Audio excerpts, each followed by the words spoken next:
우리는 살면서 많은 관계를 맺으며 살아갑니다. 아침에 눈을 뜨며 잠이 들 때까지, 그리고 또 우리의 인생을 통해서 보면 태어나면서 죽을 때까지 다른 사람과의 관계를 맺으며 살아가지요.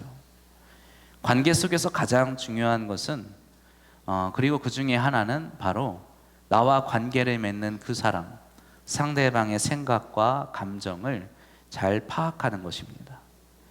내가 그 사람의 감정과 또 그 생각을 잘 파악하지 못한 채 헤아리지 못하고 내 멋대로 살아간다면 그것은 관계를 깨뜨릴 수밖에 없겠지요. 그리고 그 상대방의 감정과 생각을 잘 읽을 수 있는 방법 중에 하나는 바로 그 사람의 얼굴을 통해서 아는 것입니다. 우리는 상대방의 얼굴을 보며 그 사람에 대한 많은 것들을 알게 되지요. 얼굴 표정을 통해서 그 사람의 성격이 어떠한가, 또 그 사람의 감정이 지금 어떠한 상태인가를 알 수가 있습니다. 전문 지식이 있는 분들은 사람의 얼굴을 보고서도 그 사람이 얼만큼 건강한지 혹은 건강에 문제가 있는지를 알 수 있다고 하지요. 단순하게 상대방이 지금 즐거운지 불쾌한지, 또 기뻐하고 있는지 화가 나 있는지 등 감정 상태를 얼굴 표정으로 알 수 있는 것입니다. 그렇기 때문에 얼굴 표정을 읽는 능력이 무엇보다 사람과 함께 살아가는 우리 인간의 관계 속에서 매우 중요하다 할 수 있습니다. 아이들도 태어나자마자 가장 먼저 갖게 되는 능력 중에 하나가 바로 내가 보고 있는 그 사람의 감정을 읽는 거라고 하지요. 그래서 되도록이면 어린아이들을 대할 때는 어떻게 하는 게 좋습니까? 웃어주는 게 좋지요. 우리가 오랜 세월을 살다 보면 표정이 자꾸 이렇게 굳어집니다. 지금 저를 바라보시는 여러분의 표정도 다들 지금 이렇습니다. 웃어주시면 한결 좋을 겁니다. 몇몇 연구 결과 중에는 이렇게 상대방의 표정을 바라보며 살아가다 보면 나 자신에게도 변화가 생긴다고 합니다. 자주 바라보는 상대방의 표정을 따라서 자신의 얼굴 표정이 바뀐다는 것이죠. 그리고 그것이 반복되다 보면 그 사람의 얼굴의 형태나 인상을 닮아서 내 얼굴도 변하게 된다고 합니다. 그래서 우리가 오랫동안 함께 있는 부부들을 향하여 종종 그런 말을 하죠. 얼굴이 어떻게 된다 그러죠? 닮아간다 그러죠. 저도 사실 저 아내랑 얼굴이 닮았다고 생각은 안 해보는데 많이 듣습니다. 이래봬도 저도 이제 얼마 안 있으면 이제 결혼한 지 10년 됩니다. 그런 특히 오랫동안 자주 보고 오랫동안 바라보고 있으니까 닮아가는 것 같습니다. 그러한 점에서 우리의 얼굴은 나만의 것이 아니라는 것이죠. 내가 바라보았던 사람들의 얼굴인 것입니다. 나의 사랑하는 배우자의 얼굴이기도 하고 그보다 먼저 나와 함께 해주셨던 나의 사랑하는 부모님의 얼굴이기도 합니다. 한편으로는 나의 얼굴이 곧 나의 배우자의 얼굴이 될 것이기에 내 얼굴이 배우자의 얼굴이 되는 것이고, 나를 또 어릴 때부터 바라보았던 나의 사랑하는 자녀들의 얼굴이 되는 것이기도 합니다. 사도 요한이 쓴 복음서 21장에 있는 말씀을 보면 예수님께서 부활하신 다음에 제자들이 내려간 그 고향 갈릴리에 찾아가십니다. 베드로와 제자들은 이제 다시 업으로 돌아가서 배에 올라 물고기를 잡으려 하지요.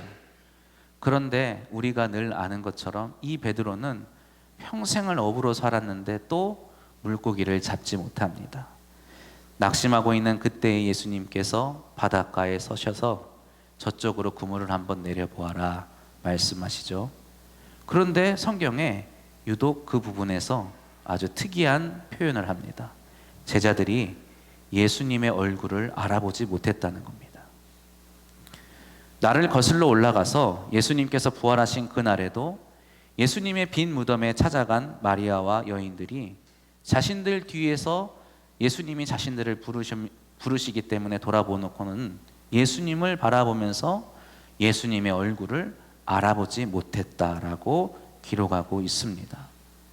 비로소 예수님께서 사랑하는 애칭으로 늘 부르던 그 호칭으로 부르시자 그제서야 예수님이신 것을 알아챘다고 기록하고 있지요. 그들이 갑자기 예수님의 얼굴을 알아보지 못한 이유가 어디에 있을까요? 우리가 요즘 뉴스를 통해 접하는 것처럼 안면 인식 장애가 갑자기 생겨서 그럴까요? 이러한 이유를 알만한 내용이 복음서에 기록되어 있습니다. 공관복음서에 나란히 기록되어 있는 이 내용은 높은 산에 올라가신 예수님께서 갑자기 영광스러운 용모로 변하신 사건을 담고 있는 이야기입니다. 마태복음 17장에서는 주님의 모습, 영광스럽게 변한 주님의 모습을 이렇게 표현하고 있습니다. 마태복음 17장 1절로 2절 말씀입니다. 엿새 후에 예수께서 베드로와 야고보와 그 형제 요한을 데리시고 따로 높은 산에 올라가셨더니 그들 앞에서 변형되사 그 얼굴이 해같이 빛나며 옷이 빛과 같이 희어졌더라. 아멘.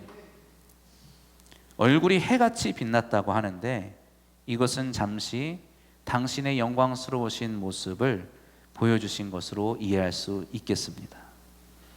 높은 산이라고 하는 것은 성경에서 본래 하나님과 가장 가까운 곳을 의미합니다. 그래서 그곳에 올라 하나님을 부르짖으면 하나님이 나의 음성을 들으시고 또 하나님께서 하시는 말씀을 들을 수 있을 것이라는 믿음이 있었죠. 하나님의 임재를 경험할 수 있는 그곳 높은 산에 올라서 예수님은 하늘에 속한 모습으로 변하신 것입니다. 주님은 하나님의 아들로서의 모습을 보여주시고 또 그곳에서 하나님께서는 당신의 음성을 통하여서 예수님께서 당신의 사랑하는 아들이심을 말씀해 주셨습니다. 그리고 예수님의 좌편과 우편에 엘리야와 모세가 서 있음으로 말미암아 예수님께서 구약의 율법과 선지자들이 말하고 예언했던 메시아이심을 증거하였습니다. 부활하신 주님 역시 이제 이 땅에서 살아가시던 때와는 다른 당신의 영광스러운 모습을 보다 더 많이 제자들에게 나타내 보이신 것 같습니다. 그래서 제자들은 한눈에 주님을 알아볼 수 없었겠지요. 그러나 주님이 부활하셨음을 깨닫게 된 이후, 그리고 부활하신 주님과 함께 있으면서 그 주님의 영광스러운 모습을 바라보며 그들은 이 땅에 주님과 함께 사역하던 그 시기보다 더 많고 더 풍성한 것들을 깨닫고 배우게 되었습니다. 이렇듯 부활하시고 영광의 모습으로 변화하신 주님은 하늘과 땅, 그리고 하나님과 우리 사람을 이어주시는 이 세상의 중보자요 또 구원자로 서게 되셨습니다. 사도 요한은 세상의 중보자이신 예수 그리스도로 말미암아 우리에게 일어난 일, 그리고 우리에게 앞으로 일어날 일에 대하여 이렇게 말하고 있습니다. 오늘 본문 말씀 3장 2절 말씀 함께 봉독하겠습니다. 사랑하는 자들아, 우리가 지금은 하나님의 자녀라.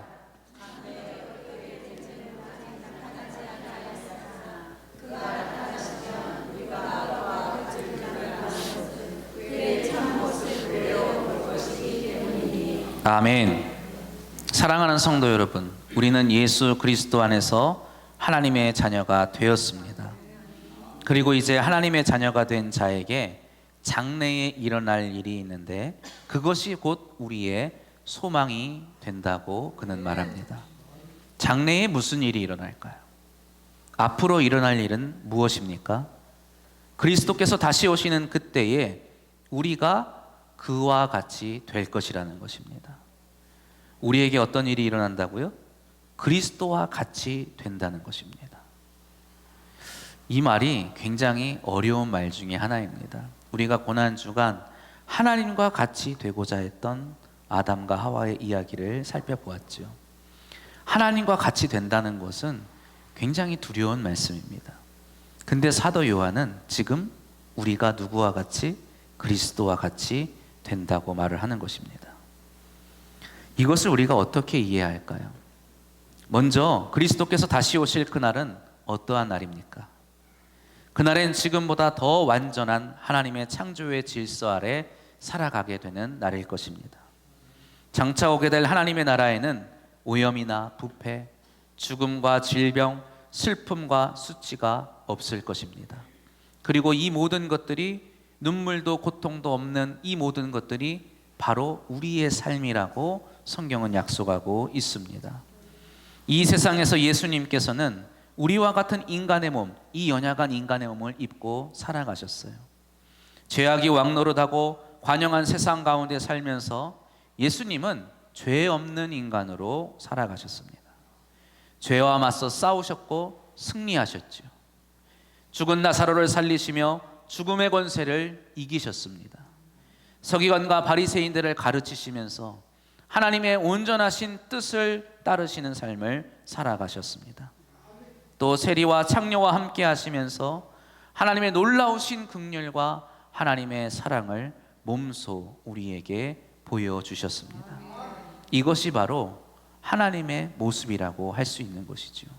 이것이 바로 하나님의 나라에서 살아가는 자의 모습임을 우리는 알고 있습니다. 예수 그리스도께서 인간의 몸을 입으시고 몸소 하나님의 아들로서 이 땅에서 보여주셨던 그분의 삶이라는 것은 장차 우리가 하나님의 나라에서 완성해 나갈 삶의 모습임을 기억하시기를 바랍니다. 우리는 그렇기에 이 땅에 계셨던 주님을 바라보면서 그리스도인으로 살아가는 사람들입니다. 주님께서 하신 말씀, 주님께서 하신 행동과 그리스도의 삶을, 또 그분의 죽음과 부활을 바라보면서 그분을 따라 살아가는 사람들입니다. 주님께서 죄와 싸우신 것과 같이 우리도 늘 죄와 싸우며 살아갑니다. 주님께서 죽음의 권세를 이기신 것처럼 우리도 죽음의 권세를 이기기 위해 늘 싸우며 살아가고 있습니다. 주님께서 그러하셨듯이 우리도 하나님의 뜻을 온전히 알고 그것을 온전히 따르기 위해 날마다 기도하며 말씀 가운데 살아가고 있지요. 그렇게 우리는 하나님의 아들을 닮아 하나님의 자녀로 살아가는 자들이 되었습니다. 그러나 이제 장차 오게 될 그날에는 우리는 보다 더 온전한 자들이 될 것이라고 성경은 말하고 있습니다. 죄와 싸우는 것이 아닌 죄와 싸워 승리하게 될 것입니다. 죽음의 권세와 싸워 승리하는 자들이 될 줄로 믿습니다. 하나님의 뜻이 곧 나의 뜻이 되고 하나님이 기뻐하시는 것이 곧 나의 기쁨이 되는 놀라운 하나님과의 교제, 하나님과의 일치를 경험하게 될 것입니다. 그것이 바로 우리가 그와 같이 될 것이라는, 우리가 그리스도와 같이 될 것이라는 사도 요한의 말의 의미입니다. 우리가 이렇듯 온전한 하나님의 자녀로 변화할 수 있는 것은 그날에 바로 우리가 그리스도를 참 모습대로 볼 수 있기 때문이라고 요한은 말합니다. 이 땅에 계셨을 때의 육신의 모습이 아니라 변화산에서 잠깐 변화하셨던 그 용모가 아니라 부활 후에 육체와 함께 동시에 영광스러운 모습을 가지셨던 그 모습이 아닌 오로지 하늘에 속한 완전한 영광스러운 주님의 모습을 볼 수 있기 때문이라는 것이죠. 마치 우리가 부모님의 얼굴을 바라보면서 그의 마음과 그의 감정을 헤아리다가 그분의 말씀을 통해서, 그분의 가르침을 통해서 보다 더 오랫동안 그와 함께 살아가면서 부모님의 마음을 헤아리는 것처럼 예수 그리스도의 참된 모습을 더 많이 알아가게 됨으로 말미암아, 더 가까이 바라보게 됨으로 말미암아 우리가 그리스도와 함께, 그리스도와 같이 된다는 것입니다.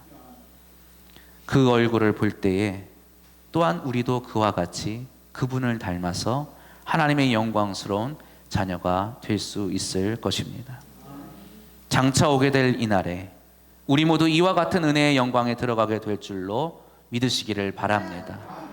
이 소망을 가진 우리의 삶에 사도 요한은 특별함이 있다고 말을 합니다. 오늘 본문 말씀 4절로 6절 말씀 함께 봉독해 보겠습니다.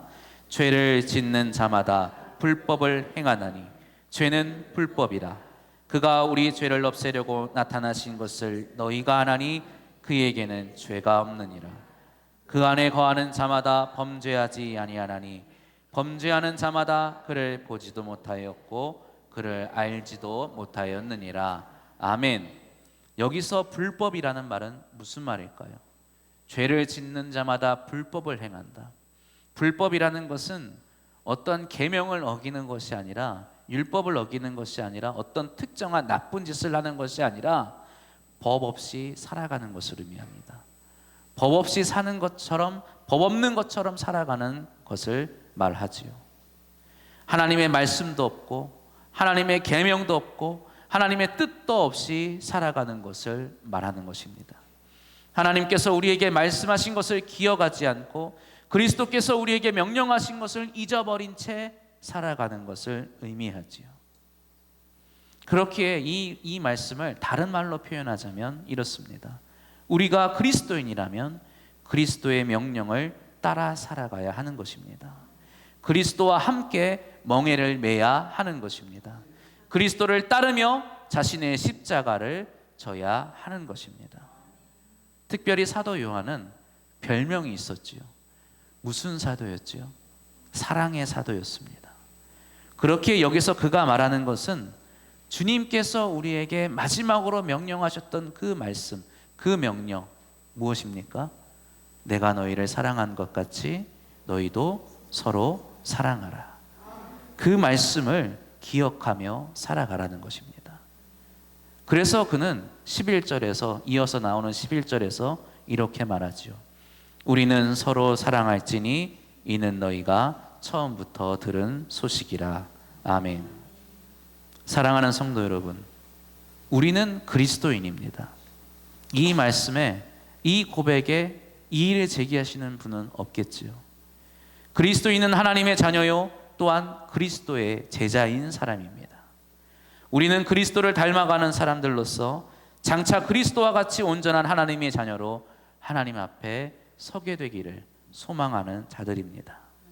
그날이 오기까지 우리는 이 소망을 붙들고 살아가야 합니다.